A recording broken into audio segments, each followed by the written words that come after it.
Bam! What is up, you guys? It is Darren the Awesome here, and I'm here today to bring you Naruto Shippuden, episode 305. And I would just like to say before we get into this review of this episode, I'd just like to say I am getting pretty tired of filler, man. Like, I don't want to see it no more.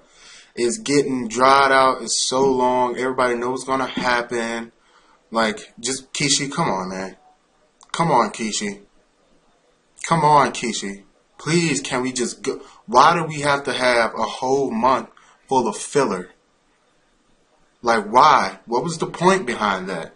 What was your studio producer saying to you to make you say, yeah, we should have a whole month full of filler.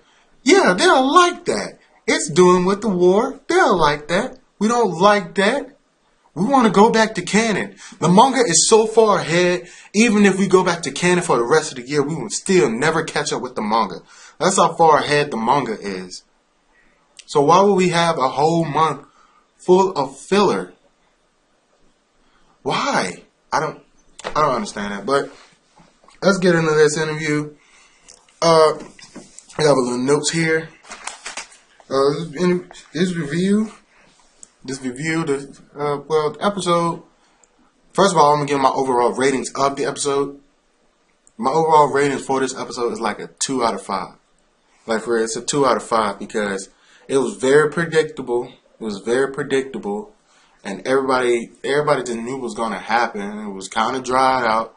We saw Orochimaru. Yeah, we saw Orochimaru, and that was great.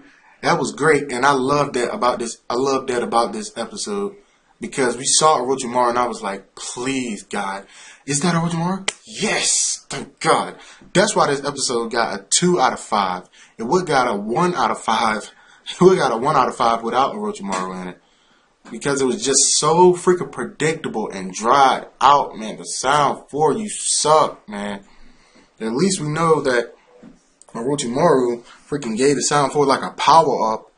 Like, way back in the first Naruto series, in the first Naruto arc, in the first Naruto series. But anyways, so this episode starts out with Shino and Shino with his bugs trying to like give Chakra the Kiba and Neji still, and Ino trying to give Chakra the Shikamaru and Troji still, which they don't know that does nothing. That was so funny to me, because like, they still doing this? Like, they don't know that does nothing? Why haven't nobody even told them yet that does nothing? Like, what's going on? But yeah, that was funny to me. I'm sorry. And then it transitions to Shikamaru, Neji, Troji, and Kiba inside the barrier fighting the Sound Four. Sound Four are on those big, like door, freaking boulder, freaking wall things that Orochimaru has.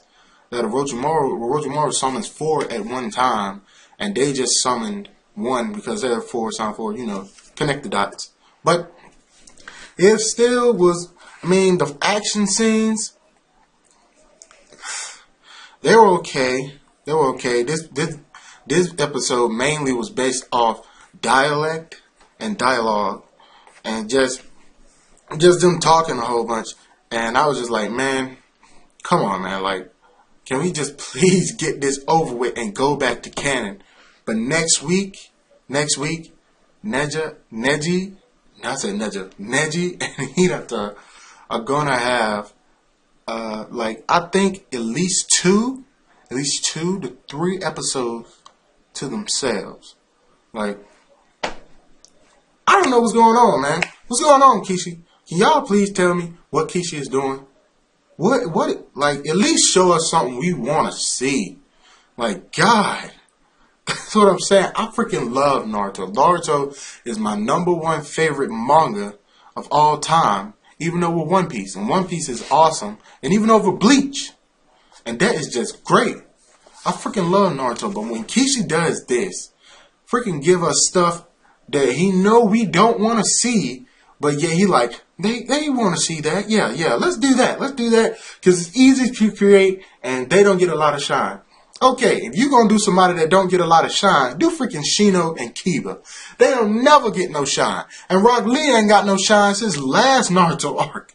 When the last time you seen Rock Lee in this war?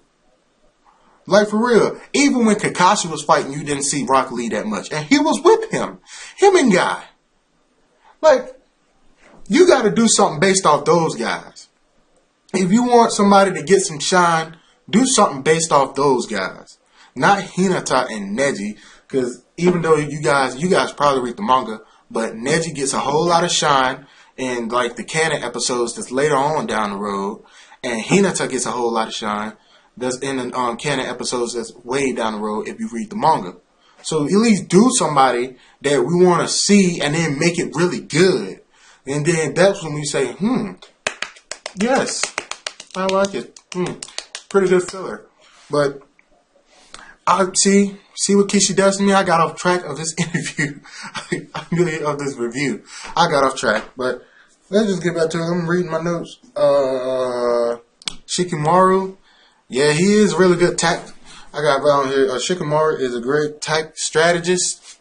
Yeah, he is really good at tactically because they really need him in this war, man. They really need him and his dad. It's like, this is like so stupid, but it says like him and his dad is like the only smart people there are in the whole entire Ninja Alliance. It's so freaking funny to me. I'm like, nobody else is smart? You're Asian. I'm sorry. That was a racist joke, but okay. Yeah, even though the curse mark that Orochimaru planted in them gave them more power and like gave them the freaking purple glow of the freaking Zabuza when he did his power up, I still was like, it's the sound for, man. It's the sound for. It's the sound for. You fighting a girl that plays a flute. Just freaking throw something at her. She just stands in one spot the whole time. Just throw something at her and kill her. Like, come on, man. That was just so stupid to me. But yeah. And then when you guys remember in this, for y'all who watched this episode, remember in the flashback, Orochimaru said they asked them. Orochimaru said, "Okay, I'm going to grant you your wish." And then he had said, "What do you want most in this world?" And he had said, power of a shinobi. And I'm like, well, they're joining, so don't they already have? But back then they were getting, but still, don't they already have the power of a shinobi? Like, what are they talking about? I don't know. Maybe my boy Forever World will go deeper into that because I don't know what he's talking about right there. And then Orochimaru says, "Okay, Kabuto, go get the sample. Go get the sample that's in the back on top of the shelf, down beside the Skippy." You're like, okay, understood. But pretty much that's really my whole notes. My whole notes. Oh yeah, down here it says Kiba only has one move, Fang over Fang. Why is that? Why does he only have one move, Fang over Fang? Yeah, you guys can be thinking of the other move he has, but realistically, he only has two moves. Fang over Fang, and when he turns Akamaru into a clone of himself, and then they do Fang over Fang. Like, he is so just, nobody even likes Kiba. Even though Kiba is good and we like him, nobody likes him. Because he only has one move, and that's Fang over Fang. Like Shino. That's why they don't never get no shine. I'm done because this is like a really long. This is one of my longest ones because I was ranting a little bit. But I'm done. Make sure you guys leave a like, comment, and a dislike if you want to. Comment, let me know what you think of this episode, and tell me how I did in this episode review. If I did good, what improvements I can make. Is the lighting good? Is the sound good? Just let me know what you guys think overall. And that's all I have for you guys. I'm Danny Awesome. Peace out. That's a closet.